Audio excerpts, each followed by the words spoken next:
Alright guys, so we've already seen that if you're given y is equal to a sine of x, the a represents the vertical stretch on the graph of sine of x, or if you're given y is equal to a cosine of x, it represents the stretch on the graph of the cosine function.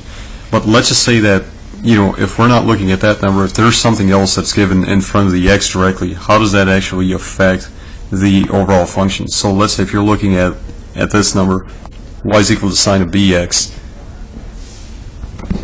well, in that case, it's not going to be a vertical stretch, it's actually going to be a horizontal stretch. As you can see that they have it in the notes, the graph is going to be a horizontal stretch of y is equal to sine of x with a scale factor of 1 over b. And this is what's important. You know that the period of a sine function is given by 2 pi over b. So how are we going to use this to actually come up with the graph of, say, a function that says y is equal to sine of 2x as an example? So let's write this out and see if we can figure this out.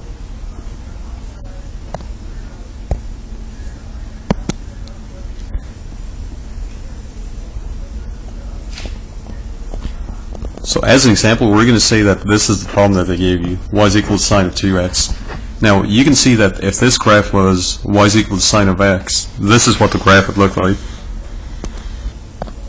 So if they wanted to ask, if they were asking you to graph the function y is equal to sine of x, you know that from 0 up to 2 pi, this is what the general function would look like. You're going to be starting at the origin, then you're going to have a maximum point at 1, at pi over 2, which has a value of 1, and then it's going to go back down to 0.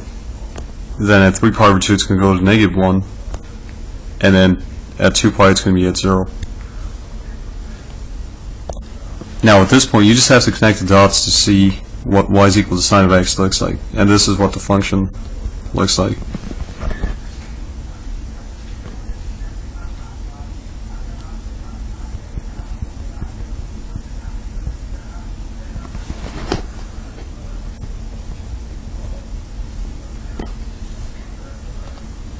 But keep this in mind, guys, this is only if you have the function that said y is equal to sine of x. So this is the original function. How do you modify this? From the fact that you can see that in this problem they're saying that you have to graph y is equal to sine of 2x. So how does that 2 factor in? Well, let's actually go up a little bit, and you're going to see that the 2 actually affects the horizontal stretch in the original graph with a factor of 1 over b. Now you know that the original period of a sine function is 2 pi, so what we're going to do is we're going to take the number that they gave us and we're going to find the period of the function that we need to graph. So period for the new function is going to be 2 pi over b, but you know that the b in this case is a 2. So once you put that in, you can see that the 2's cancel out and the new period is only 1 pi. So what does that tell you? If you look at the original graph, you can see that the period is 2 pi for the original one. But you know now that the period of the new function has to only go up to pi, meaning that you're compressing the graph by 1/2. That's what the scale factor represents in the original notes that they gave you. So scale factor of 1 over b, or in this case scale factor of 1 over 2. So you're basically taking the original function and you're compressing that by 1/2 in the horizontal direction. That's also known as a horizontal compression or horizontal stretch. Alright, so how would that look like? Since you know that in the original function the pi over 2 is when you have the maximum point, but now that you're cutting it by 1/2, this point would no longer be the maximum. Instead, what's going to happen is that 1/2 of this would be a max, and that's going to be at pi over 4.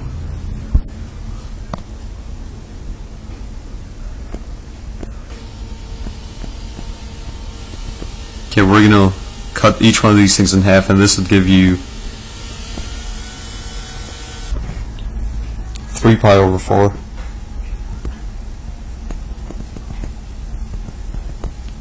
Zoom in a little bit on this, and this is going to give you, since you only have to go up to pi, you don't even need to continue beyond this point for now, because you know that the period is getting cut by 1/2. So what's going to happen to the maximum points and the minimum points? Well, now the graph, we're going to use a different color on this. You know that this maximum point, which was originally at pi over 2, is no longer going to be at pi over 2, it's actually going to be at pi over 4, so we're going to use a different color to represent that. So this is what the new maximum point looks like.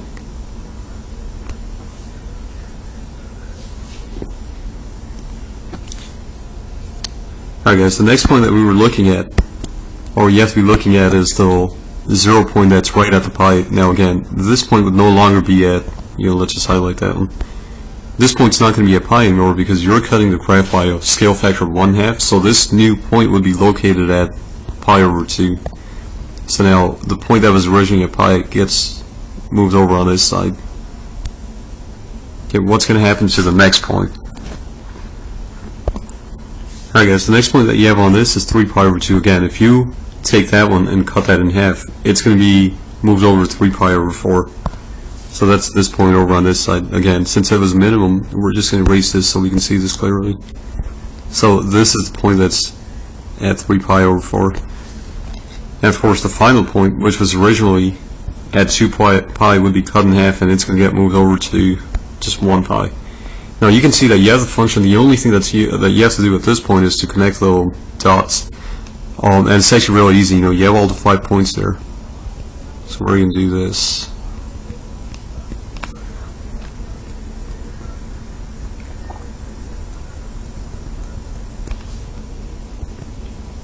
Alright guys, there you go. You can see that the original function, y is equal to sine of x, started from 0 and then all the way up to 2 pi because the period on the original one is 2 pi. But the fact that they gave you a function where the original problem that they gave you was y is equal to sine of 2x, you're basically taking that period and based on this equation 2 pi over b, which tells you, which is an equation that you can use to find the new period. Once you plug in the 2 for the denominator, for the b itself, it reduces down to 1 pi, and you can see that the period in the final graph starts from 0, goes all the way up to pi. Now since we always like to extend the graphs up to 2 pi, what we can do is we can still continue this graph and go all the way up to 2 pi just so we can see how it's going to look. So this is kind of like what the graph is going to look. So at this point you're going to have another maximum point, then it's going to be crossing 3 pi over 2, go down to a minimum, goes to a minimum of -1 and comes right back at 2. So what exactly does that tell you? If they're giving you the function that says y is equal to sine of 2x, the 2 in front of the x just represents a scale factor of 1 over 2. Again, meaning that you're taking the original function y is equal to sine of x and you're cutting the period, which was originally 2 pi, by a scale factor of 1/2.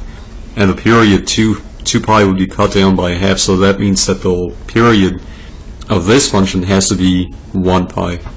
Alright guys, so there you go, that's the end of the problem.